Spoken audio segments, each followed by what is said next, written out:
projeto integrador. Achei a proposta muito interessante, muito boa e também fácil de executar. Eu acho que esse é um momento fundamental aonde o psicólogo ele deve se inserir em muitas vias diferentes. Por exemplo, a questão da vacinação, né, que eu venho trabalhando com outros psicólogos. Então, basicamente, esse é um debate, né, quando nós falamos desse tipo de epidemiologia, como nós estamos falando agora, né, que exige não só distanciamento, mas, sobretudo, isolamento social, ele é um debate bem complexo, né, e que é estranho dizer, mas na maioria dos países desenvolvidos, os psicólogos eles são protagonistas nesse processo, protagonistas. Aqui no Brasil, a inserção do psicólogo na tomada de decisão nas políticas públicas tem sido residual, o que é uma pena, né? A Associação Americana de Psicologia, a APA, ela vem trabalhando com uma série de pontos. Primeiro, como incentivar a mudança de atitude das pessoas a fim de que elas cumpram o isolamento social e ou as medidas de distanciamento social, que, enfim, no Brasil vem caindo em terra. O Brasil, dos países que estão com alto índice de contágio, né? O Brasil é o 5º país do mundo, né, em percentual de milhão, né, de mortos e de contaminados. O Brasil é o país que detém a menor taxa de isolamento social. Muito triste, mas evidentemente que existem razões. Então, aqui o psicólogo ele deve descobrir as razões que estão aqui involucradas, ele deve trabalhar na formulação de políticas públicas a fim de... porque uma política pública nada mais é do que uma tentativa de mudança coletiva do comportamento. O psicólogo ele deve lidar também com as consequências relacionadas, sobretudo, à saúde mental, involucradas no isolamento, no distanciamento, enfim, nos processos de ansiedade, que de maneira geral, e também de luto, né, que vão se involucrar isso. Além disso, o psicólogo ele vai ter que lidar, no Brasil, durante muitos anos, com as sequelas da Covid, que é um ponto pouco falado, né, mas se a gente imaginar, evidentemente que esse número, né, apontado pelo Ministério da Saúde, de 5 milhões de contaminados, recuperados, é um número apenas aproximado, né, lembrando que a maior parte das pessoas é assintomática e quem é assintomático não entra, se não fez teste, não entra nessa estatística, né, mas o fato é que pelo menos 15% das sequelas, elas são sequelas cognitivas, né, inclusive alguns tipos de demência, como o Alzheimer, ele está, de alguma forma, contemporaneamente correlacionado à Covid-19. E também o psicólogo ele tem que lidar com as falsas crenças, como, por exemplo, as que vão se colocar como impeditivo para a vacinação em massa. O Brasil, ele é um dos países que está mais propenso, na verdade, à vacinação. 84% das pessoas tomariam a vacina hoje, se ela existisse. Contudo, se nós não alcançarmos 100% da vacinação, é impossível mitigar um vírus, sobretudo um vírus tão agressivo, né, de um contágio tão bruto, tão forte, né? E o interessante, infelizmente, nós estamos trabalhando no prazo da ciência. O interessante seria iniciar a vacinação no Brasil antes do início da segunda onda, né, que deve começar entre dezembro e janeiro, né? Mas eu acho que isso não vai ser possível. Então, eu acho que aqui cabe o papel do psicólogo também em incentivar as pessoas a manter o distanciamento e o isolamento social por mais um tempo, né? Enfim,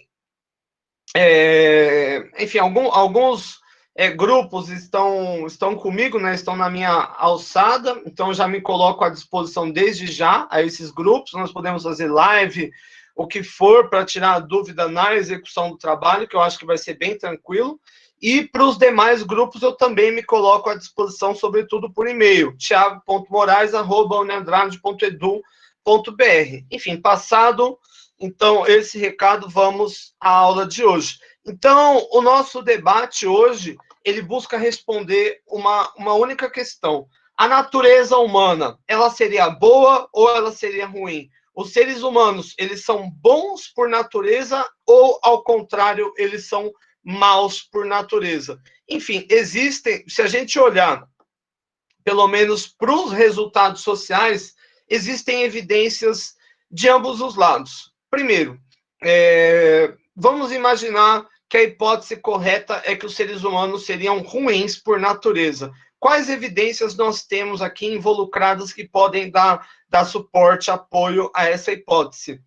Vamos imaginar o fenômeno da guerra, né? Se nós contemplarmos os últimos 10 mil anos, ou melhor, os últimos 2.000 anos, aconteceram mais de 10 mil guerras, e nessas 10 mil guerras morreram o equivalente a 3 bilhões de pessoas, que seria mais ou menos metade da atual população do planeta. Aliás, nenhuma nenhuma outra espécie nos preocupa tanto quanto os seres humanos, né? E nós não só temos uma inclinação em relação à violência, como nos aperfeiçoamos culturalmente para matar e ferir o maior número de pessoas possível. Um exemplo disso se deu em 6 de agosto de 1945, quando um avião de nome Enola Gay nossa, agora sumiu a palavra. Planou, né, voou em cima do Japão e bombardeou o interior na região de Hiroshima e Nagasaki com ogivas nucleares, ceifando 70 mil vidas em questão de segundos, né? Esse evento em específico, somado com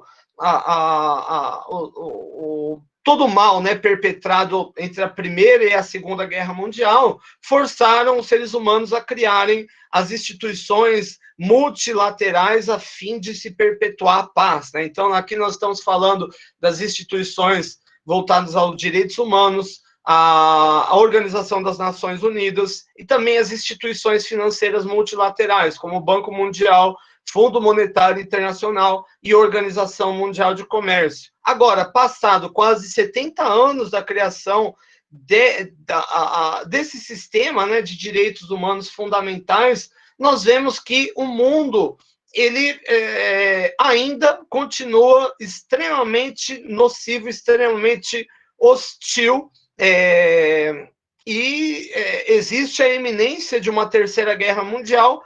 Evidentemente que talvez não uma terceira guerra mundial, tal como foi a primeira ou tal como foi a segunda. Eu acredito, né, e aliás foi algo que eu defendi em 2016 no meu livro Bicho de Oito Cabeças, que possivelmente uma terceira guerra mundial, ela não vai ser uma guerra entre países, mas sim uma guerra civil, né, e veiculada sobretudo aos movimentos fundamentalistas que se localizam na África subsaariana, como Boko Haram, o Al-Shabaab, o Estado Islâmico, etc, etc, etc. Não apenas movimentos islâmicos, né, mas sobretudo movimentos fundamentalistas.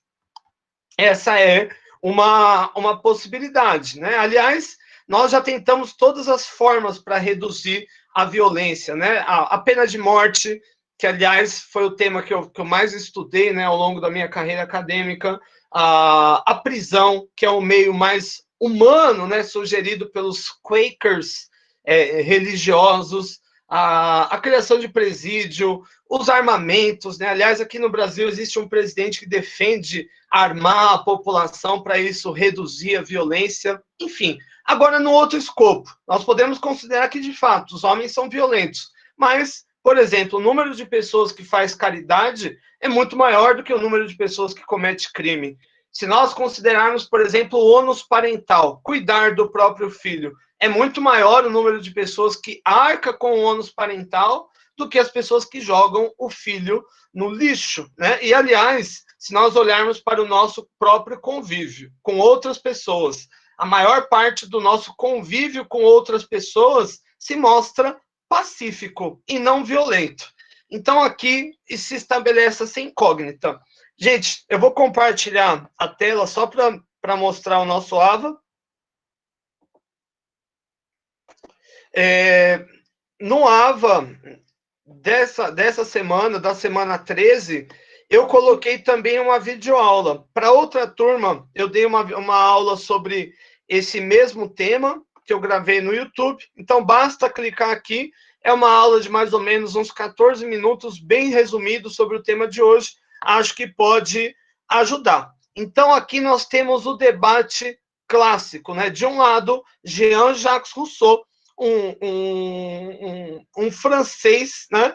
E que vai fazer parte do movimento dos romancistas, né? Para Jean-Jacques Rousseau, a natureza humana é sumariamente boa, né? Agora, do outro lado, nós temos um pessimista ou um realista, Thomas Hobbes, um inglês, e para ele a natureza humana é sumariamente ruim.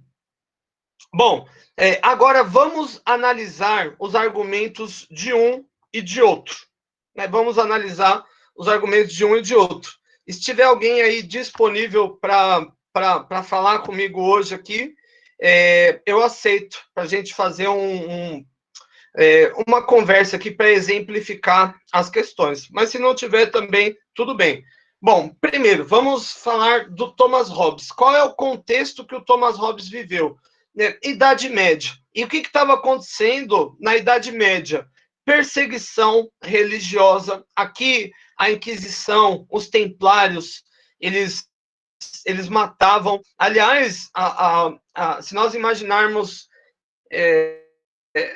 a pena de morte, né, que foi um tema que eu estudei e estudo ainda, acho muito interessante. A Igreja Católica, né, durante a Idade Média, ela foi a organização humana que mais inventou formas de matar e formas de se torturar as pessoas. São muitas formas mesmo, né? Eu poderia ficar aqui falando dias, né? Como, por exemplo, as câmeras de esticamento, mesas de esticamento. Então, cada membro do indivíduo era amarrado em uma corda, né? Em uma roldana.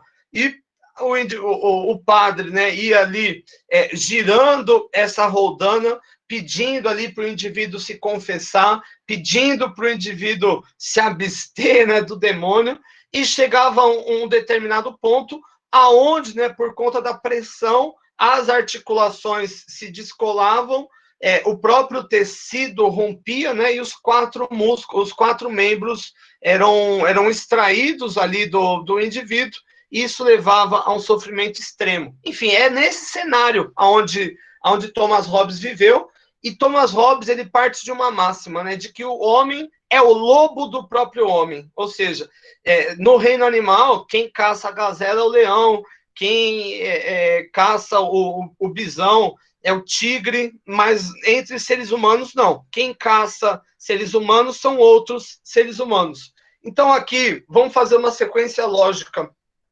da argumentação. O primeiro argumento do Hobbes é o seguinte: as pessoas estão inclinadas na busca da realização dos seus objetivos. Se nós olharmos para a nossa sociedade contemporânea, quais seriam os objetivos ali involucrados? A gente pode retomar, por exemplo, a Pierre Bourdieu. Os objetivos, na verdade, coincidem com a busca por capital, a busca por poder. Ok, legal. Esse é o primeiro axioma. Segundo, os seres humanos, para alcançar os objetivos, eles estão dispostos a passar por cima da vontade dos outros. Ou seja, a busca dos seus objetivos, ela pode se dar em revelia da vontade do outro. Terceiro ponto, um juiz imparcial. Sempre que não há um terceiro, uma figura de um juiz imparcial, o indivíduo ele vai ser falso em seu auto-julgamento. Ou seja, vamos aqui, mas não tenho ninguém para falar comigo hoje. Tá, então, se não tenho ninguém para falar comigo, eu vou inventar aqui uma figura aqui. Vamos imaginar. Então, enfim, aqui, ó. Vou falar com esse aqui. Vamos imaginar que eu roubei o terno do Don Corleone. Roubei. ele está sem. E ele vem brigar comigo. Thiago, aonde está o meu terno? Aí eu falo, eu sei lá, você perdeu. Mas eu vi você pegando o meu terno. Fala, não peguei, você é um idiota. Sai daqui. Aí beleza. Ele foi embora, né? Agora eu pergunto, gente, vocês já ouviram falar de vingança, de padrões punitivos? Quando você não tem lei, quando você não tem um juiz imparcial, isso se dá conforme a vontade da pessoa. Então, o que... Professor, Agatha, oi. Isso se encaixa também no filme O Senhor das Moscas, né? A gente assistiu em outra aula. Você já assistiu esse filme? nossa, faz tempo, das crianças, né? Que eles também começam a ficar numa terra sem lei e começam a surgir instintos, né, nas crianças selvagens, assim, de querer matar um outro só para ter poder, né? Gostei, Agatha. Gostei. Agora, Agatha, que você falou comigo, você vai ser minha cobaia aqui, pode ser? Pode ser, professor? Legal. Então, vamos imaginar que eu roubei algo seu. O que seria esse algo? Algo que você preza. Diga alguma coisa assim que você não gostaria mesmo que eu roubasse de você. É comida. Ok, ok. Legal, legal, hein? Eu gosto de comer, hein? Enfim, aliás, tinha que fazer dieta, mas vamos imaginar que eu entrei na sua casa em um momento ali que as pessoas estavam dormindo e peguei toda a comida. Só que vamos imaginar que tem um sistema de câmera na sua casa e que você viu que foi o professor Tiago. Agora venha e me confronte. Fala, Tiago, me confronte, do jeito que você quiser. Olha, Thiago, eu não gostei dessa sua atitude, entendeu? Eu acho, assim, você uma pessoa baixa, assim, eu acho muito errado você vir aqui na minha casa, pegar minha comida sem falar comigo, tá? Se você tivesse passando fome, eu te dava minha comida, tá bom? Não precisava roubar minha comida, seu pilantra safado. Eu gostei. Agatha, veja bem o seguinte. Primeiro, eu tenho fome. Segundo, minha família também tem fome. Terceiro, a gente não tem fome uma vez só na vida, a gente tem fome todo dia. Agora eu pergunto, Agatha, como que você quer que eu conquiste a comida? Se eu não for pegar de você, da onde eu vou tirar a comida, Agatha? Ah, dá teus pulos, mano, dá teus pulos, vai atrás, vai plantar um milho, vai plantar um arroz, não sei, se vira, cara. Plantar. Olha a minha mão aqui, eu não tenho um calo, não tem nada, é a mão lisa. Não posso fazer isso, não posso dar meu pulo, não posso fazer meu corre. Na moral, enquanto tiver comida na sua casa, eu vou roubar e eu não tô nem aí, ok? E pergunto, Agatha, o que você vai fazer a respeito? Então é o seguinte, eu vou falar com os manos aqui da minha quebrada, entendeu? Se você aparecer aqui em casa, eles vão pegar você, tá bom? Eu vou mandar eles pegar você aí, porque o negócio não tá fácil pra ninguém, mas roubar aqui não aceito. Ah, ó, sai de reto, viu? Aqui tem proceder, entendeu? E segura o bonde, senão vai ter que aguentar aqui o rojão Aqui do peito. só tira porrada e bomba, entendeu? Ó, aí, Agatha, vamos imaginar que passou um tempo e eu me aventurei de novo lá na sua casa. E vamos imaginar que os manos da quebrada me pegaram lá. E você tá no comando. O que você quer que eles façam comigo? É o seguinte, vamos cortar a mão desse cara aí pra ele parar de roubar. Entendeu? Agatha, mas pelo amor de Deus, eu preciso da minha mão para trabalhar, para escrever. Pelo amor de Deus, eu só tô aqui roubando, não tô. Eu podia estar matando, eu podia estar violentando, eu podia estar cortando a cabeça de todo mundo, mas eu tô aqui só na humilde, aqui pegando comida, entendeu? Alivia aí para mim, na moral. Ah, não dá, já é a segunda vez, já falei pra você vazar daqui, você não vazou. É esse o procedente, né? Mas você deixa uma mão, pelo menos, ou vai cortar as duas? Aí não sei. Se você não vier mais aqui, pode ser uma mão só. Se você falar que vai sumir daqui, vai ser uma mão, senão vai ser as duas. Ó, então vamos imaginar, olha que triste, hein? Aqui a gente está tirando o pior dos seres humanos. Cortou minha mão, cortou a mão direita. Aliás, isso existe, negócio de cortar a mão. Nos países, por exemplo, que seguem a lei Sharia, isso é comum. Aliás, eu acho que isso fica explícito no filme Diamante de Sangue, onde ele pergunta: você quer manga curta ou manga longa? Né? Se É for. horrível. Esse filme me traumatizou, meu Deus. Eu assisti isso, eu era criança ainda. E eu fiquei, meu Deus, quanta violência, meu Deus. Eu É até chorei. pesado. É pior imaginar que isso existe mesmo, né? Bom, aí a Agatha cortou minha mão. Só que vamos imaginar, gente, é um período sem lei, sem nada, e não tem um juiz imparcial. Eu volto para casa feliz, contente? Não, eu volto puto pra caramba. Falo, filha da mãe, só fui lá roubar um pouquinho de comida, ela cortou minha mão, agora eu vou ficar para sempre sem mão. Aí o que eu faço? Eu vou lá na casa da Agatha e ela não tá nesse dia. Eu desço bala em todo mundo. No cachorro, em todo mundo. Toda a família, enfim. Mas, gente, é uma situação hipotética aqui, hein, pelo amor de Deus. Vou lá, desço bala em todo mundo e ainda taco fogo na casa.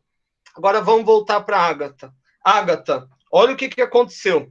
Uma punição aqui desproporcional, né? Você cortou minha mão e eu fui lá e cortei todos os seus laços familiares, acabei com a sua casa. Pergunto, como que você vai reagir? E você mexeu com fogo, né? Aí não dá. Aí vai ter que ser decepar a cabeça de uma vez já. Entendeu? Sabe o que eu vou fazer? Hum. Eu vou pegar uma seringa com uma agulha e enfiar ar nas suas veias, tá bom? Aí você vai morrer lentamente, sentindo dor, assim, e fim, tá? Ok, gostei. Vamos imaginar que foi isso mesmo. Então, eu estava lá na minha casa, numa boa, tomando a vodka que eu roubei lá na casa da Agatha, tranquilão. Tava lá tranquilão, bebaço já de vodka. Aí quando vejo só um vulto na minha frente, Agatha entrando com uma seringa enorme. E eu, não, por favor! Aí ela pega, primeiro me dá uma paulada na cabeça, me amarra na cama e quando eu acordo, ela injeta o ar das minhas artérias e eu fico naquele sofrimento extremo, etc, etc, e morro, né? Só que a minha casa também tem um sistema, um circuito fechado, a minha família vê aquilo, eles acham 1000 grau, e eles querem fazer uma vingança ainda maior. Então, eles juntam aqui um grupo enorme de pessoas, o bairro inteiro, e vamos todo mundo lá para a área da Agatha para pegar ela, mas ela não tá. Ela não tá. E a gente mata todas as pessoas, a gente atropela as pessoas que a gente vê, a gente arranca a cabeça, é só facada para todo lado, etc, etc. Eu pergunto, Agatha, a hora que você chega no seu bairro, vê que todos morreram, só tem um sobrevivente assim no chão e fala: ai, foi a turma do professor Tiago. Pergunto, Agatha, o que você faz em relação a isso? Né? Aí eu vou ir atrás de pessoas que me ajudem a derrotar você, entendeu? Que daí a gente vai pegar preço, daí o bagulho vai ficar louco, entendeu? Vão ser só tanque de guerra, entendeu? Só isso. Ó, lembrando que eu já tô morto aí, né? Você vai, nesse caso, você vai se vingar dos meus familiares. Então, a Agatha aparece sem massagem, é só ponto 40, K-47, pesadona, né? Desce bala em todo mundo, é helicóptero, é porrada, é só tiro, e foi aquela carnificina, foi aquele sangue para todo lado, mas sobrevive da família. Sobrevive um tio que eu tenho. Ele é meio gordinho, meio manquinho, gago, mas sangue nos olhos, né? Na hora do desespero, ele é sangue no olho. E ele fica revoltado. E ele faz uma fórmula de cianureto. É o que nós chamamos de... esqueci o nome disso. fósforo branco, uma bomba de fósforo branco, e joga essa bomba lá na área da Agatha, queima as pessoas vivas, é uma coisa horrível, mas a Agatha sobrevive. Pergunto, Agatha, o que você faz contra o meu tio que jogou a bomba nos seus parças? Eu ia sequestrar ele, tá? Aí eu ia deixar ele lá um tempão sem comer, sem nada. E eu ia comer um monte de comida na frente dele, assim, me lambuzar de frango, sabe? E ele só ia ficar olhando e até morrer, entendeu? Legal, legal, gostei. Enfim, isso acontece com meu tio, mas vamos imaginar que o meu tio é ligado à máfia e vamos imaginar que essa máfia, para se vingar, pega a Agatha e faz a mesma coisa. Ela fica trancada lá por dias, mas ao invés deles ficarem se lambuzando com frango, eles cometem canibalismo. Cada dia eles tiram um pedacinho da pele da Agatha e vão comendo aquilo. É terrível. Até um dia, né, que a Agatha, enfim, vai para a terra do pé junto e vamos imaginar que ainda tem uma turma remanescente lá dos amigos da Agatha que resolvem traçar uma guerra contra essa máfia. Enfim, eu não consigo mais continuar essa história, mas perceba o seguinte: aqui não existe aquela ideia de proporcionalidade, ou seja, eu nem lembro porque começou essa briga. Eu roubei comida, aí a Agatha foi lá, matou pessoas, aí eu fui lá, matei pessoas. Isso virou uma guerra de todos contra todos. E é exatamente, aliás, era esse termo que o Hobbes usava. Sempre que você não tiver uma terceira pessoa, ou seja, alguém que não é nem eu, nem a Agatha, para balizar o conflito, a retribuição ela nunca é proporcional. Ou seja, a Agatha me tirou, eu tirei comida dela, ela tirou a mão. Vamos imaginar, mão, gente, é mais precioso que comida. Concorda com isso? Aí ela tirou a mão, eu fui lá e tirei todos os familiares dela. Familiar, gente, é mais valioso do que mão, né? Entende isso? Não existe aquela regra da proporcionalidade. A gente está numa discussão aqui, eu nem tinha visto. Não sei se mais impostor é o Thiago ou a Agatha, é os dois, acho que os dois. Putz, não era um impostor, também acho, 3. Entendi nada dessa história aqui. Nenhum jogador foi ejetado, o impostor permanece.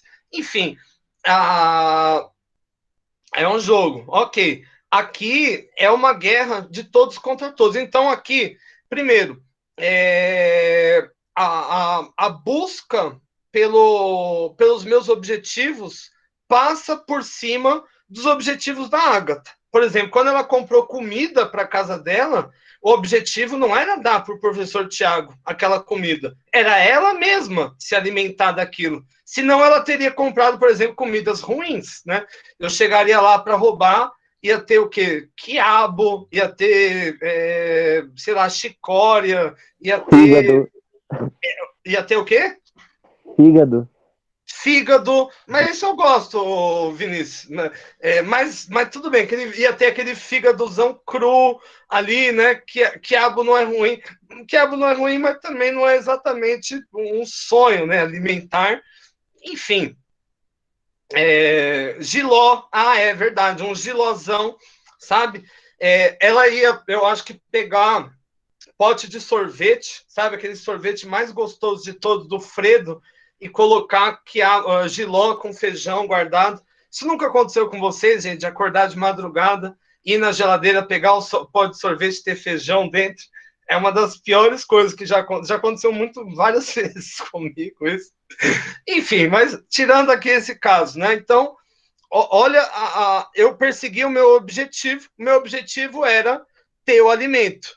E o objetivo da Agatha era ter o alimento para ela. Ou seja, é o quê? Um conflito de interesses. A partir do momento que eu rompi com o interesse dela para favorecer o meu, ela retalhou cortando a minha mão, eu retalhei pegando a... Eu nem lembro mais a história, mas foi uma guerra de todos contra todos. Então aqui, Hobbes dizia o seguinte, a única forma da Ágata e o Tiago não criarem uma guerra civil global por conta de alimento é estabelecendo uma lei dizendo o que pode e o que não pode e uma figura de um juiz imparcial, um poder judiciário, né, dizendo quem está certo e quem está errado. Aliás, Hobbes defendia o quê? Um totalitarismo. Ele defendia que tinha que ter um monarca, e o monarca, né, o rei, tinha que tirar a liberdade de todo mundo, porque as pessoas eram escrotas, né? Se as pessoas tivessem liberdade, a guerra de todos contra todos era inevitável. Gente, eu não consegui entender nada aqui, ó. Com o Thiago não dá para jogar, ele sempre vai saber quem é o impostor. Sim, ele é capaz de sabotar, evidente demais. Gente, bugou minha mente essa história. Mas veja o seguinte, eu vou dar um exemplo aqui desse lance de proporcionalidade. Vocês já ouviram falar do Código de Hammurabi? Aliás, foi o primeiro código jurídico feito, né, no mundo. Qual que era o axioma maior? Olho por olho e dente por dente. Olho por olho e dente por dente é o quê? É a ideia de proporcionalidade. Proporcionalidade. Se fosse nessa lógica, por exemplo, eu roubei comida da Ágata. O que ela pode fazer contra mim? Roubar minha comida. Né? A Ágata cortou minha mão. O que eu posso fazer contra ela? Cortar minha mão. Quer dizer, cortar a mão dela, né? Não vou cortar de novo a minha mão para ficar com nenhuma mão. Entende essa lógica? Se eu não tenho um juiz imparcial, se eu não tenho um código dizendo como é as coisas, se eu vou me guiar apenas pela minha vontade, nunca haverá proporcionalidade. E a ausência de proporcionalidade leva a um conflito irremediável entre as partes. Aliás, nós podemos dizer que todos os códigos normativos que surgem ao longo da história, principalmente os códigos mais antigos, eles vão ter um intuito de não necessariamente evitar todo tipo de conflito, mas mitigar, tornar ele mais ameno, evitar que esse conflito vire uma guerra de todos contra todos.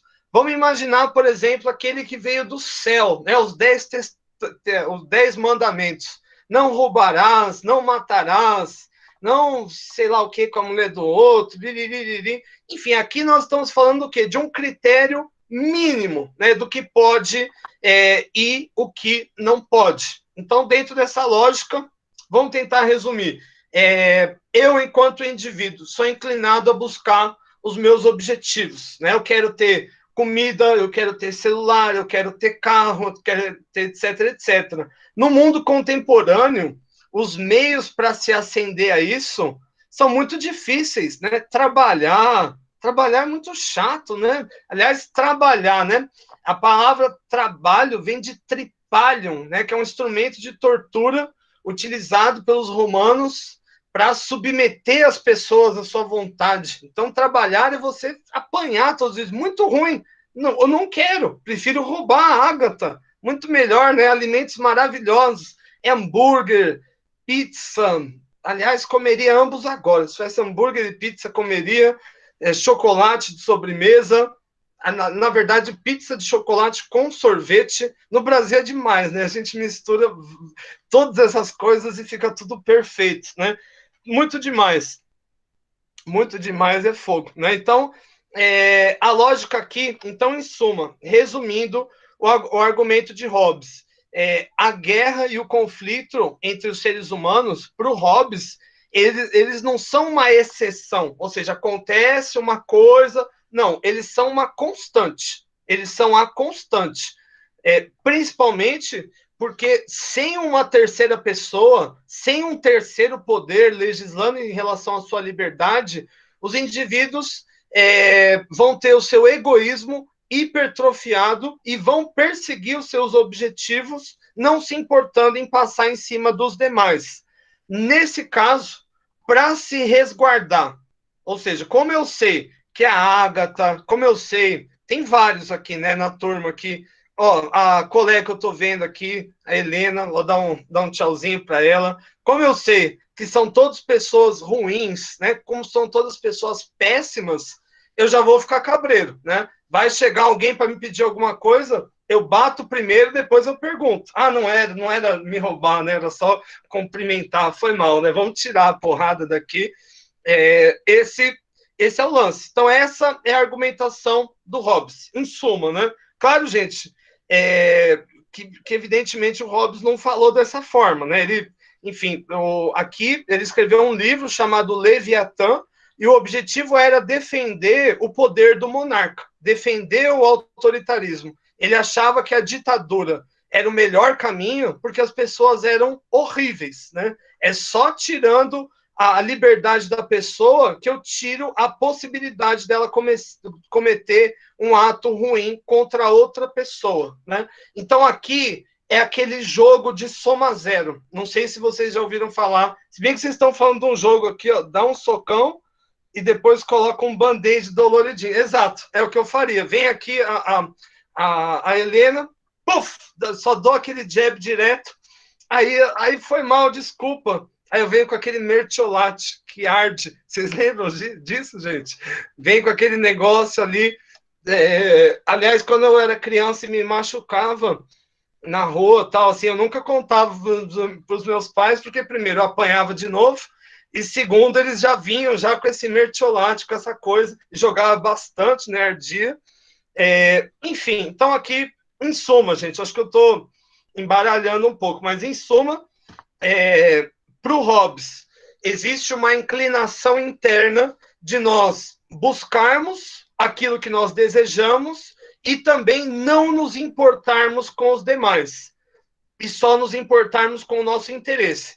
Como todos, né, só se preocupam consigo mesmo e com as suas vontades e desconsideram o interesse do próximo, o cenário é muito hostil, pois você está disposto a cometer violência e atos, né, para atingir o seu objetivo, da mesma forma que o outro lado está disposto também a cometer essas violências, tal, não só para alcançar o objetivo, mas também para resguardar o que é dele, né? Resguardar a família dele, resguardar as posses dele, etc, etc. E se eu não tenho uma terceira figura para julgar, o indivíduo ele vai sempre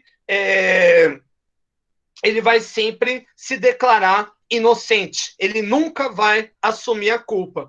Aliás, as injustiças existem, é lógico. Mas se nós formos a um presídio hoje, conversar com os prisioneiros, 100% deles vai falar que é inocente. Vai falar, qual que é o seu crime? Não, o que eu assinei foi um 57, mas eu não cometi crime nenhum.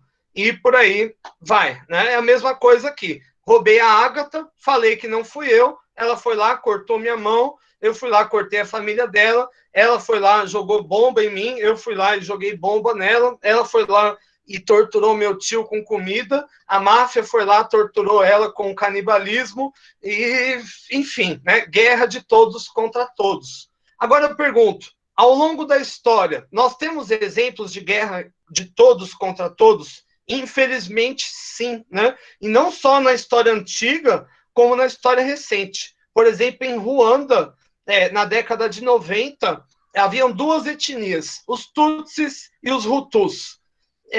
Para quem é de fora, você vê todo mundo igual, né? Mas para eles, um era descendente de holandês, outro descendente de inglês, mas ambos eram africanos iguais. Enfim, e aqui começou uma fofoca, né? Os Tutsis, os caras são foda, né? Tem sangue de barata. Aí os Hutus, não, eu não deixo minha família chegar perto de Tutsi, não sei o que e tal. E disso, gente, saiu uma guerra civil, aonde morreram quase 1 milhão de pessoas. E aqui é uma guerra civil, eu falo, às vezes fica muito abstrato. É vizinho matando vizinho. Foi. O que aconteceu foi isso, vizinho matando vizinho.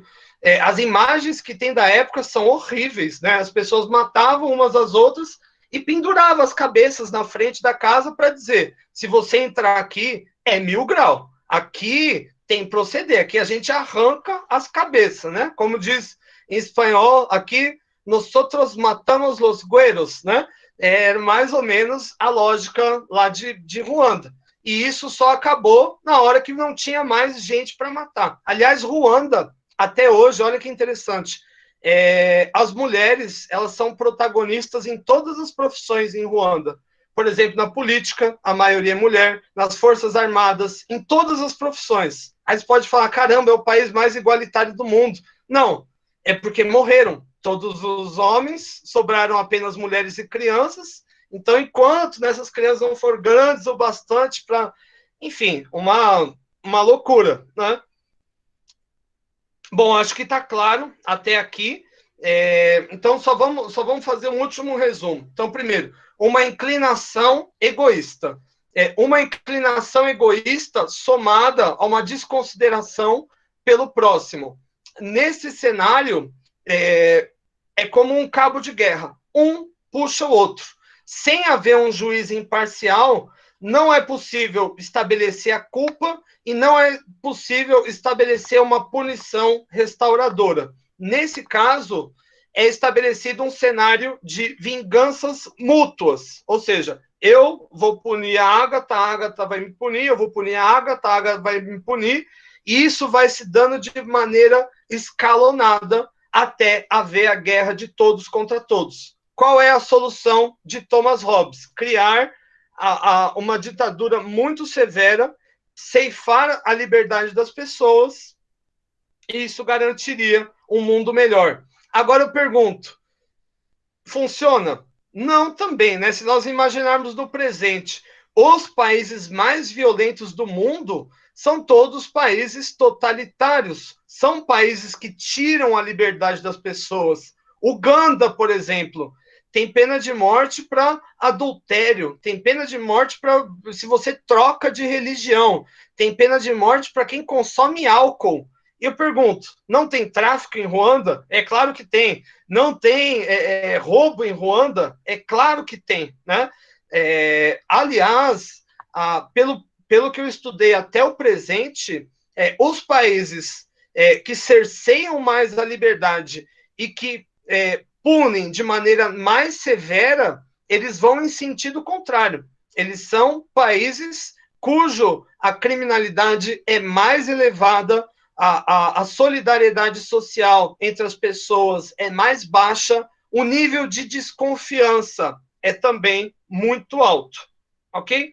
Enfim, aqui o lance, gente, é um pouco o seguinte, que eu vou fazer em todas as aulas, a gente apresenta as teorias, mas a gente tem que tentar, com a nossa própria cabeça e os conteúdos que a gente já viu até então, ver se elas estão certas e erradas, ok? Legal? Bom, vamos para o segundo sujeito, Jean-Jacques Rousseau. Jean-Jacques Rousseau, gente, é um romântico. Para ele, a natureza humana é ótima, é boa. Aliás, ele tem uma frase que é assim: o homem nasce livre, porém, por toda parte, ele se encontra acorrentado. Ele se encontra acorrentado, pergunto, pelo quê? Se encontra acorrentado pela ganância, pela inveja, pela falta de solidariedade e também por outras fraquezas, né? Aliás, ele tem uma outra frase que é assim: o homem é bom e é o meio que o corrompe. E a gente vai chegar nesse argumento. Bom, primeiro, para explicar o porquê o ser humano ele é bom por natureza, o Jean-Jacques Rousseau ele retoma a um tempo primitivo. Ele vai falar dos homens primitivos, né? Então ele diz o seguinte: vamos imaginar aqui, deixa eu ver quem aqui. A Agatha de novo, ela tá bolando ideia comigo, vai ser a Agatha. Imagina a Agatha, gente, vivendo sozinha no meio do mato, vivendo sozinha em Campo Magro, no meio do mato, né? Pergunto, gente, se, por exemplo, ela quer tomar água, o que ela faz? Ela vai até um rio. Se ela precisa vestir uma roupa, ela mata um animal, tira o seu couro e vai costurar a própria roupa. Se ela precisa de um abrigo, ela constrói o abrigo. Se ela precisa de, sei lá, de construir armas, ela acha objetos da natureza e constrói as próprias armas. perceba que em todos esses atos que eu falei aqui da Ágata, em nenhum ela entra em conflito com ninguém, entende? Essa é a argumentação do Jean-Jacques Rousseau. Ele fala, olha, o ser humano, aliás, ele usa o termo bom selvagem. Ele é como um bom selvagem. Ele é dócil, ele é inocente, né? Se ele vive sozinho, ele vai, através das suas próprias mãos, prover o seu sustento e não vai entrar em contato com ninguém. Agatha, eu pergunto, você está aí ainda? Vamos ver se tem Agatha aqui. Tá, legal. Agatha, fica aqui comigo. Vamos nessa aqui. Pergunto, você viveria sozinha no mato? Não, eu acho que é difícil, assim, né? Já não gostou muito do convite, né? Achou meio ruim. Enfim. Não sei, não, sabe? Talvez entrasse em conflito comigo mesma no mato. Tem isso também, né? Você já viu, ou os colegas, agora que eu lembrei da Discover, Largados e Pelados. Isso, tava tentando lembrar como era em português. Exato, Largados e Pelados. Eu assisto muito isso, então acho que eu viveria assim. Se eu pudesse, eu levaria um isqueiro pro mato, porque daí, né, fogo, não sei fazer fogo, o resto a gente tem que correr atrás, né? Mas o fogo é o mais difícil de fazer. Aliás, deixo aqui até uma... Quando eu fiz 18 anos, eu fiz um negócio do exército, e eu tive que fazer a sobrevivência da selva, e um colega tentou levar um isqueiro. Enfim, apanhou lá, né? Que não era para levar isqueiro, né? Para fazer fogo. Gente, fazer fogo no meio do mato, cara, é impossível. Todo mundo acabou com a mão. Enfim, não deu. Mas vamos supor... vamos voltar aqui para a Agatha. A Agatha, então, que já está especialista, né, em sobrevivencialista, né? Já está... Então, ela quebra o coco, ela desenha até um rostinho no coco para ficar conversando com o coco. Tá tudo bem, tá tudo numa boa. Agora eu pergunto, Agatha, você ficaria feliz de comer coco e pequenas frutinhas para o resto da vida? Não, né? De vestir folhas de bananeira para o resto da vida? Claro que não. De andar de jangada pro resto da vida? Acho que não também. Não, né? Não. A Agatha, gente, é uma pessoa muito ambiciosa. Por exemplo, ela, ao invés de só comer coco, ela quer comer hambúrguer, frango, ela falou aqui de se lambuzar de frango, ela quer comer em restaurante, ela não quer andar só de jangada, ela quer andar de jet ski, de lancha, de iate. Aliás, eu sempre conto, gente, que um dos meus hobbies favoritos é descer de helicóptero assim no iate e jogar golfe assim no iate. Mas eu nunca fiz isso ainda, mas eu tenho certeza que eu vou gostar muito disso o dia que eu fizer. E vai, enfim, mas já é o meu hobby, é o que eu mais gosto de fazer. Enfim, agora eu pergunto, Agatha, se você está sozinha no mato, qual que é a maior dificuldade para você conseguir andar num jet ski?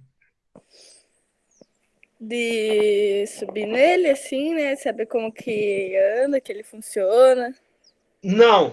Não? É ele não existir. Ah, tá. Não existe. É ele não existir. Vai que eu monto vai que eu crio um jet ski. Pergunto, Agatha, você saberia construir um jet ski? Sim, com um pedaço de bananeira, de folha de bananeira. Aí eu ia sentar em cima e ficar... Muito ruim, né? Perceba, gente, a única forma que a Agatha tem de realizar os sonhos dela em andar de jet ski, em um iate, de ter, ao invés de uma cabana, uma casa grande, tendo outras pessoas para ajudar. Você precisa de outras pessoas para ajudar. Então, aqui, vamos imaginar que a Agatha se cansa disso e vai, enfim, encontrar outras pessoas para buscar objetivos maiores. Vamos imaginar, Agatha. Você gosta de carne, Agatha? Amo. Ó, já vai arranjar briga com a colega aqui, com a Renata. Brincadeira, hein, Renata? Se tiver ali. Eu acho que já faz acho que uns meses já que eu encho o saco dela. Então vamos imaginar o seguinte, Agatha, você preferiria um churrasco de pé de galinha ou de picanha, de filé mignon, de costela? O que você prefere? Só Quero aquele pezinho, que o pezinho você quebra assim, tem um tutano dentro, assim, sabe? Faz bem colágeno para a pele, é ter a bom. carinha gostosa de dar uma chupada. Nossa, o pescocinho, né? Aliás, quando a turma fizer o churrasco aqui, acabando a quarentena, eu prometo, vou levar aqui 5 quilos de pescoço para esse churrasco, não vou economizar, hein, gente? Pergunto, Agatha, picanha, filé mignon ou pescoço de galinha? Eu acho que eu quero uma picanha mesmo. Picanha, legal, picanha. Só que agora vamos imaginar, a gente está lá no meio da selva. Para a gente caçar um animal grande, a gente precisa se ajudar. Não basta uma pessoa, né, com uma lança. Não, a gente vai ser morto. Então vamos fazer uma estratégia. Ágata. Então tem a Ágata. Vamos supor que tem mais 5 pessoas aqui nos ajudando. Ágata, você vai fazer o seguinte: fica na frente do qual que é o animal aqui? O búfalo, fica na frente do búfalo, mexendo aqui um pano vermelho e gritando, ok? Enquanto os outros demais vão enfiando aqui a lança na barriga dele. Tá ok, Agatha? É um pouco perigoso, mas fica tranquilo, vai dar certo. E é batata. O que acontece, né? Eu organizei o grupo, eu vou ficar só vigilante de longe, para não me machucar também, né, gente? E fica, porque já torci o pé aqui, se eu machucar mais, então eu fico ali olhando. A Agatha fica ali, ó, lero, lero, lero, lero. A Helena coloca a adaga nela. Cada um da turma dá uma facada e finalmente o bicho morre. Bom, a partir do momento que o bicho morre, a gente já pode dividir a carne, né? Vamos ver se você gosta, Agatha, da divisão. Então, para mim, né, eu vou ficar. Eu que organizei o grupo, né? Eu tive a ideia, né, de caçar o bichão. Então eu vou ficar com a picanha, com o filé mignon e vou tirar aqui um entrecorte. Tranquilo. Para a Ágata, né, que correu aí risco, enfim, legal. Eu vou dar os 4 pés, os 4 cascos e pode ficar também com o chifre do boi. Para Helena, que se arriscou bastante também, eu vou dar as entranhas do bicho. Para o Lucas, que ajudou bastante, eu vou dar um pedaço do couro. Tá todo rasgado mesmo, tá todo ferrado. Enfim, Agatha, eu pergunto: você está feliz com a divisão dos bens? Não, não estou feliz. Inclusive, vou dar com o chifre em todo mundo para me dar um pedaço de carne decente, tá bom? Porque eu quase morri aqui com esse bicho, tá? Eu não aceito isso. É isso, ó, matamos a situação. É isso. Olha o que aconteceu. A partir do momento que a gente uniu os nossos esforços, nós conseguimos produzir muito mais. Ao invés de abater uma galinha pequenininha, nós abatemos um boi enorme. Só que houve o quê? Uma divisão desigual. Para haver essa divisão desigual, surgiu um novo instituto na sociedade, que é a propriedade privada. Entende? Vocês já viram já aquele desenho do pica-pau, quando o lobo vai dividir as coisas? Ele fala, ó, pica-pau, um para você, um, dois para mim. Um para você, um, dois, três para mim. Um para você, três, quatro, cinco, seis para mim. É isso, né? Então, a partir do momento que eu falo, isso é meu, esse Dom Corleone é meu, surge a propriedade privada. E surgindo a propriedade privada, surge o quê? A desigualdade entre os homens. A desigualdade ficou clara nesse objetivo, né?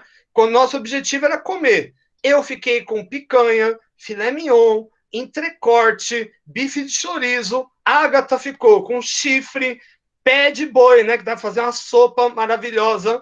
Helena ficou com intestino e entranhas. Olha que delícia, né? Lucas ficou com couro, que já estava já todo furado, né? Ele vai fazer uma roupa vai ficar praticamente pelado, enfim. Só que nós não aceitamos. Como a Agatha disse aqui, ela não aceitou. E ela vai fazer o quê?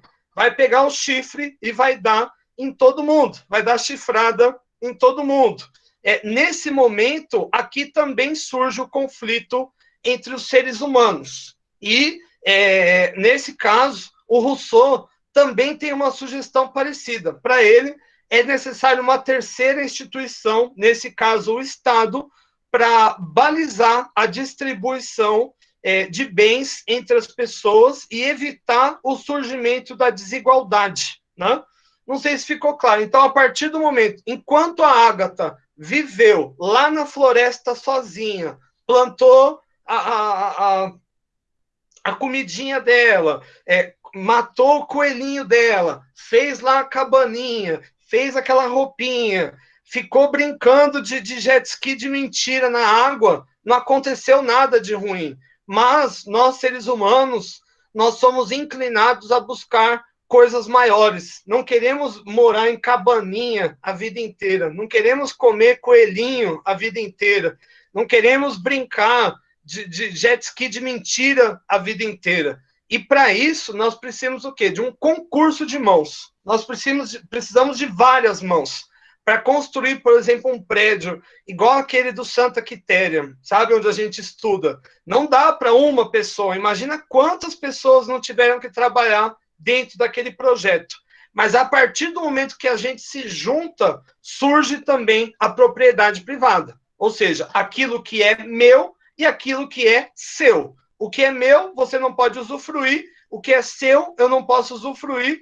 E a partir do momento que isso está distribuído de maneira desigual, existe o conflito entre os seres humanos, né? Então, nesse caso, para o Jean-Jacques Rousseau, a natureza humana ela é boa, ela é eminentemente boa. O problema é a propriedade privada, que leva ao surgimento da desigualdade, e da desigualdade surgem os conflitos. Não sei se foi clara, gente, a minha explicação. A Helena curtiu. Enfim, Jean-Jacques Rousseau, evidentemente, não falou também dessa forma, né? Contou de outro jeito. Aqui, esqueci o nome do livro. É o surgimento da desigualdade entre os homens. Então, nesse caso, para o Jean-Jacques Rousseau, a solução é também um agente terceiro para balizar a vida das pessoas e garantir que elas tenham as mesmas coisas. Se a gente imaginar, pergunto para vocês, será que a desigualdade ela gera mesmo conflito entre os seres humanos? A evidência empírica, até o presente, da criminologia e das ciências sociais, aponta que a desigualdade é pior do que a pobreza. Vamos imaginar, por exemplo, Índia e Brasil. A Índia é um país 5 vezes maior do que o Brasil em termos populacionais e é um país pobre, mais pobre do que o Brasil. Mas tem um milionário lá, mas proporcionalmente falando, é mais pobre do que o Brasil. Contudo, é um país menos desigual do que o Brasil, ou seja, a pobreza está distribuída de maneira equânime naquela população. O Brasil é um país mais rico, porém é um país com maior concentração de renda. Aliás, não sei se vocês sabem, mas 0,7% da população brasileira detém praticamente 70% do capital em curso no Brasil. Ou seja, é muita desigualdade, né? E nesses cenários de desigualdade, faltam muitas vezes meios legítimos para você atingir os seus objetivos. E da hipertrofia dessa desigualdade surge o ódio, surge a violência e surgem os conflitos. Imaginemos, por exemplo, enfim, poderia ser alguma coisa próxima, mas eu acho que é o mais latente, o cenário no Rio de Janeiro. Você tem morros de um lado e você tem as residências mais caras do planeta de outro lado. Aqui, esse tipo de desigualdade ela é flagrante. Quem nasce no morro, muitas vezes, sente que nunca vai usufruir daqueles bens de quem está na frente da praia, né? E muitas vezes, pelas vias da socialização, vai se envergar por um outro caminho. Se nós imaginarmos o surgimento das primeiras organizações criminosas no Rio de Janeiro, o Comando Vermelho. Como surge o Comando Vermelho? Durante a ditadura militar, traficantes e professores universitários eram presos juntos, né? Olha que bomba relógio você faz, juntar professor universitário com traficante. O que surge aqui? Os professores, né, de vertente esquerdista começavam a falar, gente, paz, justiça, liberdade, a gente tem que se juntar para entrar onde o Estado não entra, a gente tem que pegar o nosso, biriri, enfim, uma organização para-estatal e que entre em lugares aonde o Estado não entra, né? Aliás, né, a desigualdade, ela é um vetor muito interessante para nós entendermos a violência, né? Sempre... Professor? Diga lá, Agatha. Desculpa atrapalhar. Não, manda bala. Mas é que eu tava pensando aqui, mas não é uma questão também de escolha da pessoa, porque, tipo assim, no exemplo que você deu Claro. da comida que dividimos diferente, né? Tipo, por ter me dado um chifre, eu poderia muito bem pegar o chifre e pescar, entendeu? Com aquele chifre. Em vez de, tipo, gerar uma guerra, né? Não, da mesma forma, Agatha, que se nós imaginarmos, eu estou falando aqui da desigualdade, se nós imaginarmos, né, as favelas brasileiras, por exemplo, o Capão Redondo, em São Paulo, tem 1,5 milhão de pessoas, é do tamanho de Curitiba. Seriam 1,5 milhão de criminosos? É óbvio que não. É óbvio que não, né? De fato, né? É um residual, é um ponto a se explicar. Mas aqui, as sociedades que vão distribuir as coisas de maneira desigual, elas tendem a desencadear situações mais violentas. Mas que isso vai se distribuir de maneira igual na sociedade, isso não vai, né? Aliás, esse é um ponto que eu faço de crítica, tanto à teoria do Hobbes quanto à do Rousseau. São teorias muito generalistas. Elas enxergam que as pessoas, elas são todas iguais, ou elas são todas boas, ou elas são todas ruins, e que vão reagir diferente, que vão reagir igual ao mesmo tipo de situação. Como no caso do Thomas Hobbes. Ele acha que todo mundo vai se vingar, de que todo mundo vai entrar numa guerra de todos contra todos, etc, etc. Mas não é assim. Você vai ter aquele cara que vai apanhar e não vai reagir, né? Da mesma forma que você vai ter aquele cara lá no caso do chifre, né? Como disse aqui a Agatha, que vai falar, nossa, que merda, ganhei um chifre, mas, enfim, vou seguir minha vida aqui, né? Eles que se danem. Enfim, aqui a gente tem que tentar extrair o que essas teorias têm de bom ou ruim, né? Por exemplo, o Rousseau diz que as pessoas elas são boas por natureza, que elas nascem boas.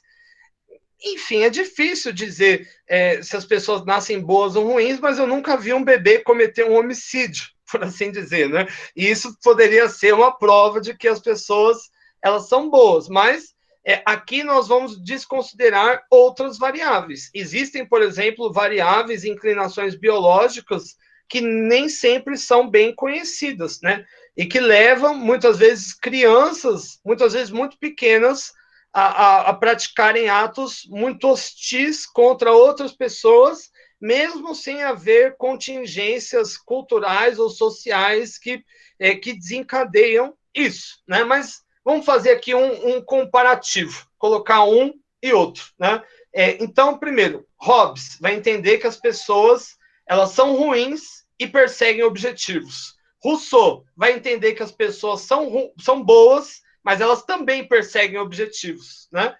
Aqui, Hobbes vai entender que na busca da perseguição desses objetivos, nós vamos passar por cima da vontade das outras pessoas. Rousseau vai entender que na busca dos nossos objetivos, inicialmente nós estamos sozinhos, então a gente não precisa passar em cima da vontade de ninguém. Hobbes vai entender que a partir do momento que a gente passa em cima da vontade de outras pessoas, isso vai desencadear um cenário de desconfiança, né? Aonde não existe alguém para dizer você está certo e ele está errado. E isso gera uma sequência de atos de vingança que se configura como guerra de todos contra todos. Rousseau vai dizer que a gente, hora ou outra, vai se cansar de ficar sozinho, porque a gente precisa de coisas maiores, né? Não dá para brincar só de jet ski, a gente quer jet ski, né? E para isso a gente precisa de vivenciar, né? Nós precisamos compartilhar esforços com outras pessoas. E a partir do momento que a gente compartilha esforços com outras pessoas, surge a propriedade privada, ou seja, a divisão clara do que é de um e do que é de outro, e isso gera uma disparidade entre os indivíduos. E a partir do momento que existe disparidade, isso gera rivalidade, isso gera inveja e isso gera conflito. Tanto Hobbes quanto Rousseau vão dar sugestões parecidas. Para eles, precisa ter um ente terceiro, nesse caso a figura do Estado, balizando como vai ser a conduta das pessoas.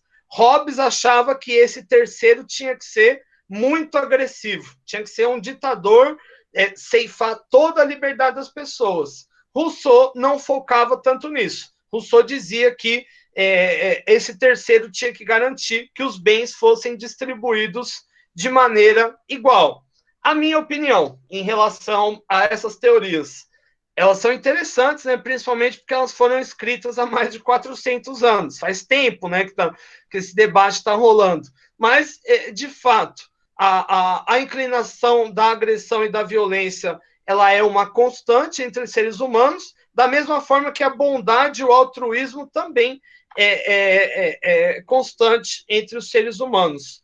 É difícil nós aferirmos aqui qual seria a inclinação maior, mas eu estou um pouquinho mais inclinado em relação a Rousseau, se a gente considerar que existem mais pessoas no mundo fazendo o bem do que fazendo o mal. Se todos nós fôssemos as pessoas do mundo do Thomas Hobbes, o mundo já teria acabado.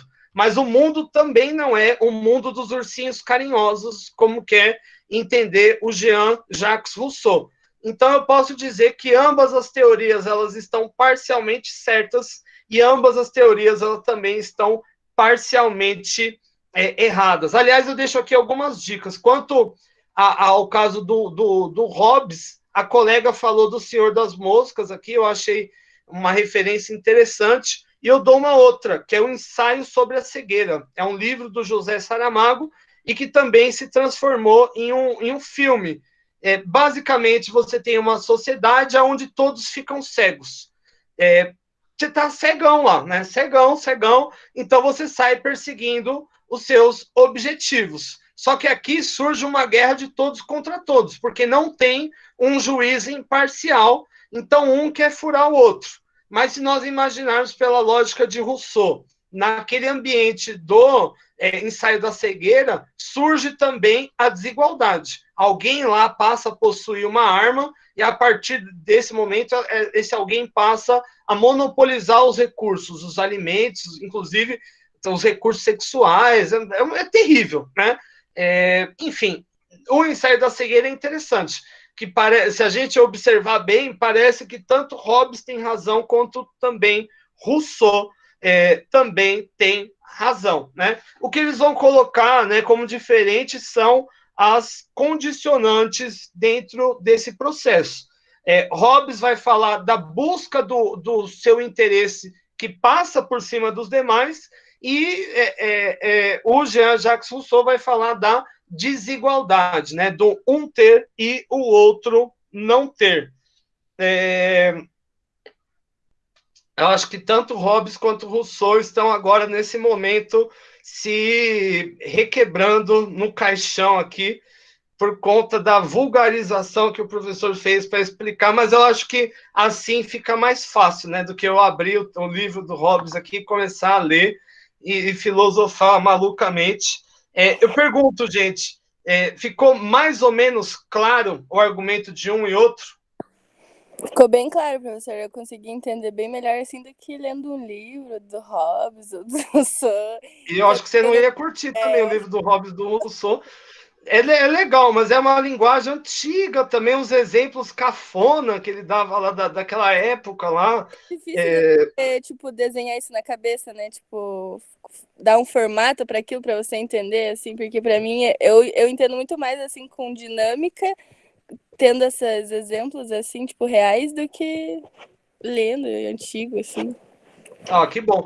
Agatha, responde para mim. Para você, quem estaria mais certo nessa história? O Hobbes, que vai entender. Você já viu já aqueles memes assim que fala assim, que o cara fala uma coisa e fala, não, não pode falar assim, Hobbes, e o cara escreve de outra coisa, né? Se Hobbes fosse falar, né, ele falaria assim, ninguém presta nessa merda, né? Mas ao invés disso ele fala, o homem é o lobo do próprio homem, né? E Rousseau fala, né, que o meio corrompe as pessoas. Seria, na verdade, um tipo, essa sociedade é foda, né, meu? Pergunto, Agatha, para você, quem tem mais razão? Seria Hobbes, que vai encarar que todo mundo é ruim, já sai ruim, ou Rousseau, que vai entender que em algumas circunstâncias nós nos tornamos ruins? Ah, eu concordo com os dois. Legal, eu também. Eu Eu gosto. também, ainda tô em cima no muro. Enfim, nas próximas aulas nós vamos ver outros autores, ou eu vou bugar a cabeça de vocês para sempre, ou vocês vão arranjar, enfim, uma nova concepção de verdade e vão enxergar diferente a sociedade. É isso, legal, gente. Consegui aqui. É, no doutorado eu tive uma disciplina que era pensamento filosófico. Enfim, a gente ficou mais ou menos, deixa eu ver, acho que 13 aulas ou 14 aulas discutindo Hobbes e Rousseau, só que foi uma discussão chata pra caramba. Eu tentei reduzir essa discussão de 13 aulas em uma, acho que ficou interessante. Enfim, eu só fiquei chateado que a Agatha quis cortar minha mão fora, né? Que pessoa ruim, né, gente? Vocês viram só, gente? Que pessoa ruim. E eu, para me defender, né? Joguei até canibal, né, para cima dela. Enfim, é aí que é. Bom, gente, se tá tudo bem, se tá tudo numa boa, eu vou ler a questão de frequência com vocês. Aliás, gente, sua aula nunca é chata. Eu amo, uma das melhores. A Angélica fala isso para eu dar a nota para ela, sabe, gente? Ela fala isso que ela quer ganhar nota. Tô brincando, Angélica. Tamo junto. Gente, vou. Já estão acostumados, né? Que eu sempre fico pedindo coisa. É aquela pesquisa de novo lá que eu estou desenvolvendo de vacina, de Covid, etc, etc. Preciso de mais gente respondendo, gente. Se vocês puderem compartilhar com Deus e com o mundo, ó, lá vai o link. Ajudem o professor e Deus vai dar em dobro para vocês. Ela tá falando isso para ganhar o chocolate de guarda-chuva. Esse já tá guardado, gente, tá? Um guarda-chuvinha show de bola. Gente, eu vou compartilhar então a tela aqui para ler para vocês.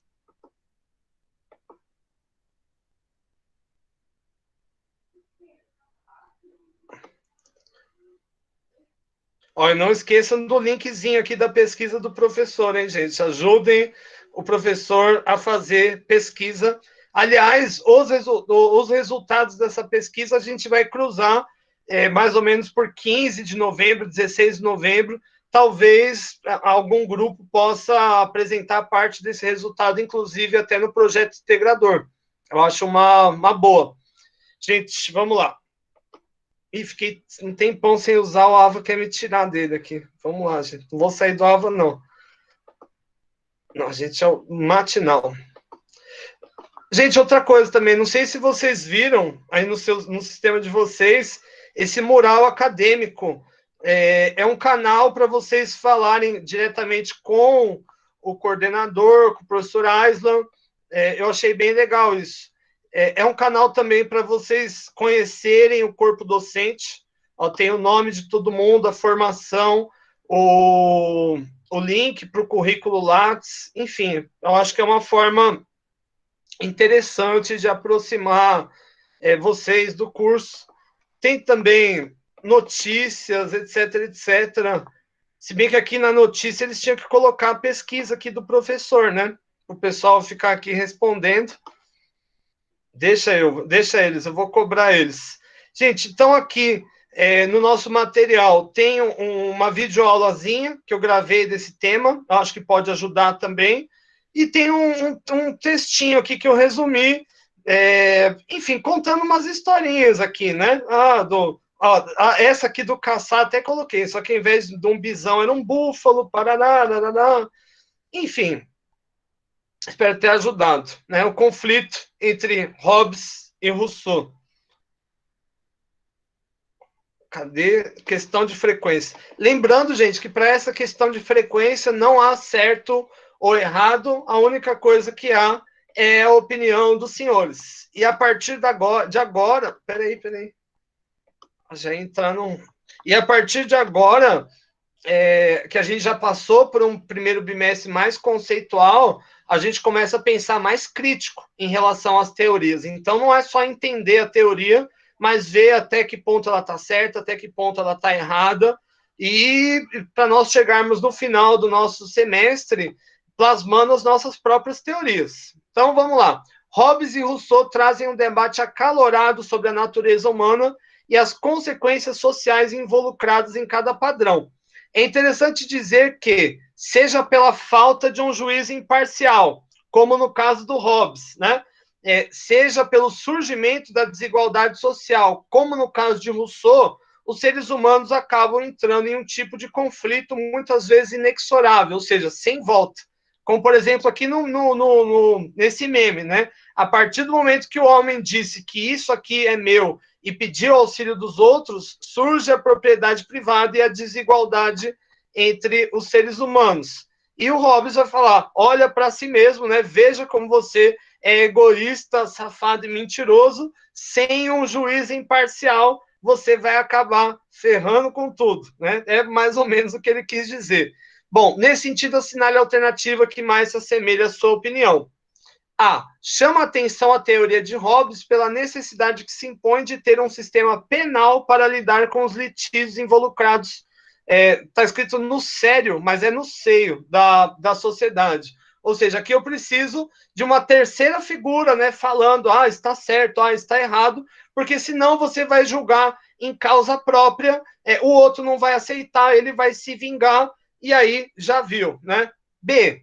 Ao que me parece, a teoria de Hobbes faz sentido, pois, se assim não fosse, a violência não seria uma constante entre seres humanos. E como eu bem disse, né, nenhuma outra espécie rivaliza contra os seres humanos como os próprios seres humanos. Né? Ninguém sai de casa, né, você vai pegar um ônibus, um Inter 2, nossa, que medo que eu tô de onça. Não, você vai ficar com medo de assalto, né? Medo de outras pessoas mesmo, né? C. Nem a teoria de Hobbes, nem tampouco a teoria de Rousseau parecem corretas, pois traçam suposições excessivamente generalistas em relação aos seres humanos. Ou seja, são teorias generalistas, né? Como aqui bem diz, que vai entender que todo mundo é mais ou menos igual, vai responder de forma mais ou menos igual, e como a Agatha bem denotou, nem sempre é assim, né? Às vezes, alguém vai receber o chifre e vai falar, nossa, que legal, eu posso caçar, eu posso pescar com esse chifre. Se bem que eu não imagino como que é pescar com chifre, né? Mas, enfim, se o cara é bem zen, né? D. Ao que parece, a teoria de Rousseau faz mais sentido, pois, se assim não fosse, as pessoas não viveriam em família, não fariam amigo, nem tampouco arcariam com ônus parental. Ou seja, se todo mundo fosse egoísta, autointeressado, ninguém ia ficar cuidando de filho, por exemplo. Você ia pegar o filho e ia falar, que se dane, né? Vou curtir minha vida. O interessante da teoria de Rousseau é que ela chama atenção para o fato da desigualdade ser uma mola propulsora de conflitos, algo que é pior, inclusive, que a própria pobreza. Enfim, e essa é uma evidência empírica que vai ter respaldo, pois as comunidades humanas cujo nível de desigualdade é mais elevado tendem a ser igualmente as comunidades com maior índice de violência e conflito entre os seres humanos. Daí lembrei porque não falava. Angélica, é para passar mesmo uma pesquisa para quem está no interior do Paraná. Todo. Gostei dessa hashtag, hein? Ajudem o professor. Vamos fazer viralizar essa hashtag. Então, em suma, gente, nós vimos aqui dois autores que tentam explicar da onde que, né, vem as nossas cognições, quais são as nossas inclinações. O Hobbes vai entender que a gente é sempre ruim e a gente precisa de um juiz. Vocês já viram falar do rei Salomão, gente? O rei Salomão, ele foi um juiz. Aliás, tem uma fábula que eu gosto bastante. Teve um dia que o rei Salomão recebeu duas mães e um bebê, né? Aí ambas falando assim, esse bebê aqui é meu, esse bebê é meu. Você vai falar, cara, né? Vai fazer o DNA, você vai fazer o quê, né? Não dá, né? Bom, aí Salomão falou o seguinte, gente, vamos fazer o seguinte, como não é possível decidir quem é a mãe legítima, vamos cortar o bebê no meio e cada um fica com uma parte e eu acho que vai ser bom para todo mundo, né? Vai pegando a espada aí, vai afiando. Aí uma das mães falou, não faça isso, pode deixar o bebê com a fulana, eu não ligo. E o rei Salomão aqui entendeu que essa mãe, que preferiu dar o filho para outra mãe, era, na verdade, a mãe legítima. Esse aqui é um exemplo de como atua uma figura terceira, né, num processo de mediação, e se não assim não fosse, talvez essas mães entrassem numa guerra de todos contra todos. E a mesma coisa lá no caso do Hobbes. Já viram já aquele filme, O Náufrago? Enfim, o cara tá lá numa ilha sozinha, de fato ele é bom por natureza, porque ele não entra em conflito com ninguém. Aliás, ele arranja uma bola que ele fica chamando de Senhor Wilson, e ele é bom com essa bola. Mas a partir do momento que você tá em uma circunstância de desigualdade, existe, gente, até um experimento feito com macacos rezos. Então você coloca duas jaulinhas, e treina o macaco a responder com um pepino. Você dá um pepino para um e ele dá uma pedrinha para você. Dá o pepino para outro, ele dá a pedrinha. Beleza, ele já aceitou o pepino. Dá pepino, pedrinha, pepino, pedrinha. Aí você pega uma uva e dá para um. Uva é melhor do que pepino, né? E você dá o pepino para o outro. O outro aceitou o pepino o tempo todo, mas a partir do momento que ele vê que o outro está ganhando uva e ele pepino, ele se recusa. Ele pega o pepino e joga no experimentador e fica nervoso porque ele quer uva. Entende? Esse é o efeito da desigualdade em laboratório. Conseguiram ver que os primatas eles são sensíveis também à desigualdade, né? Aliás, aqui a gente pode olhar até para as nossas crianças. Você tem dois filhos, dá um presente bom para um e ruim para o outro, eles brigam. Vocês viram as meninas de Pato Branco, a Maria Antônia e a Maria Eduarda? Enfim, era o aniversário de uma, veio a outra, assoprou a vela, porque estava com inveja que queria soprar, e surgiu o quê? Guerra de todos contra todos. Duas meninas fofinhas, ó, coraçãozinho para elas. Gente, é isso aí. Vou ficando por aqui. Brigadão pela atenção. Espero que tenham gostado da aula. Gente, hashtag ajudem o professor em peace. Ágata, espero que tenha me perdoado e não queira mais cortar minha mão. Enfim, desejo aí uma semana maravilhosa para todo mundo, com muito estudo, muito conhecimento, com muitas energias positivas para vocês e para as pessoas que vocês gostam. Fiquem bem, fiquem em paz. Tamo junto. Fechou? Valeu? Nós. Alô, professor, boa semana. Boa semana. Valeu, gente.